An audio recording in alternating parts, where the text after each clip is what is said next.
Hello students, so once again we are back. In this session we are going to see certain features like the functions of the bank. What are the functions of the bank?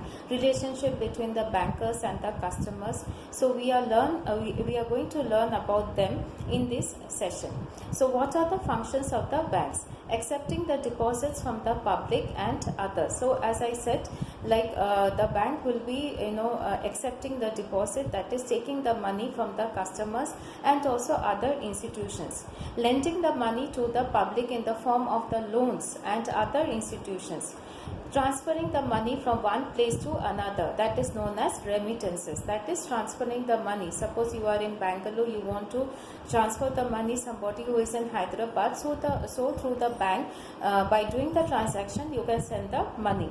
Collecting the money on the checks, drafts and the bills, that is the amount which is mentioned in the check, the amount which is mentioned in the draft and the bills, right? We get so many types of the bills. So the bank will be collecting all the money on behalf of the institutions who are sending the bills or the checks.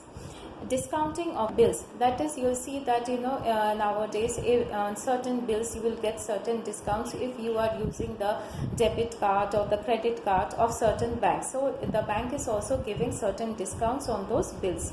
Hiring the safe deposit lockers, right? Everybody is aware that the woman generally will be keeping their jewelry in the safe deposit in the lockers in the banks. Conducting of the foreign exchange transactions, like if you are going outside, you are exchanging the money, the Indian rupee, in exchange of certain other currencies like the dollars or any other currency. Keeping valuables in the safe custody, like the lockers. There are the small vaults which are given to the customers, and the people can safely keep their valuable treasures or the documents or the jewelries in the bank. Issuing the letters of the credit and the guarantee. So the bank is also giving the letters of the guarantee that this and this person is having account in this bank and is a valuable customer, so it will also take the responsibility of a guarantor. Conducting the government transactions, both the state and the central. Now what is the relationship between the bankers and the customers? The relationship between the banker and the customers falls under the two broad categories, namely the general relationship and another is the special relationship. Now under general relationship, there are 3 points, that is primary relationship. Primary means the foremost or the most important relationship, that of the debtor and the creditor relationship. Debtor means one who is taking the money, one who is the borrower, okay, and the creditor means one who is giving the money, one who is financing, funding, that person is known as the creditor. So the bank is actually the creditor, and also it is also accepting the money from the customers. So this is the primary relationship between the general public and the bank. Subsidiary relationship means the secondary relationship. Trustee and the beneficiary relationship. Trustee means like you are giving special power to a person in a board, right? He is the trustee in a trust. And beneficiary means one who is getting the benefits, or one who is like the inheriting the property, that is known as the beneficiary. Agent and the principal relationship, right? The bank is also an agent of certain institutions, agent of the government to perform certain duties. Principal relationship between the customers it is having, that is the primary relationship. Special relationship means obligation to honor the check. Suppose you have issued a check of rupees 10,000, for example, to such and such person. It is the obligation of the bank to collect 10,000 from the account of that person from that another bank, and it will be honoring the check. Obligation to maintain the secrecy of the accounts, that is the privacy of the accounts.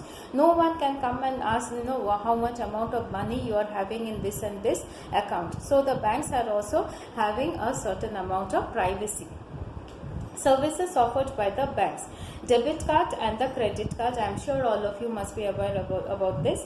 Personal loans, home and the vehicle loans, like that is the vehicle means the two-wheeler or the four-wheeler, mutual funds, safe deposit lockers, trust services, signature guarantees, e-banking means the electronic banking, right? Mutual funds means the special type of investment specially related to the share market.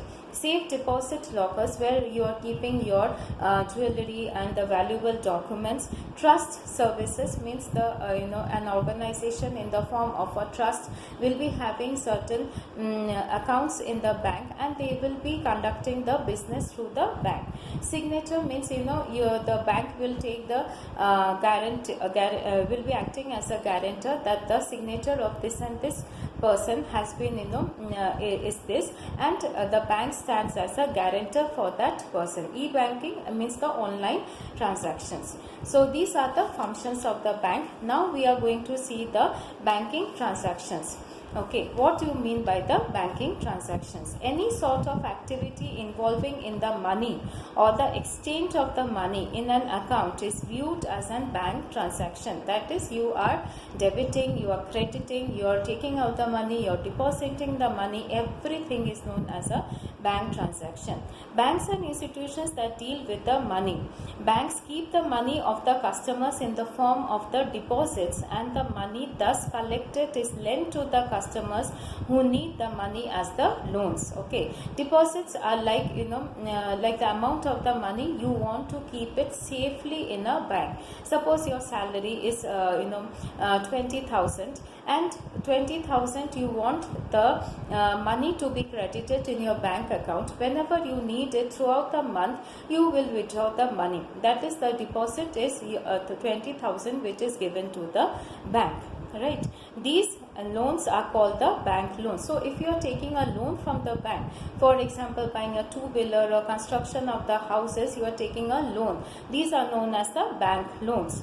Bank lend the money and collect the interest on the loans. A part of the interest collected on the loans is given to the depositors as the interest. Suppose you want to save your money, and you want to put it into fixed deposits. That is, you want to put certain amount of the money for a longer term.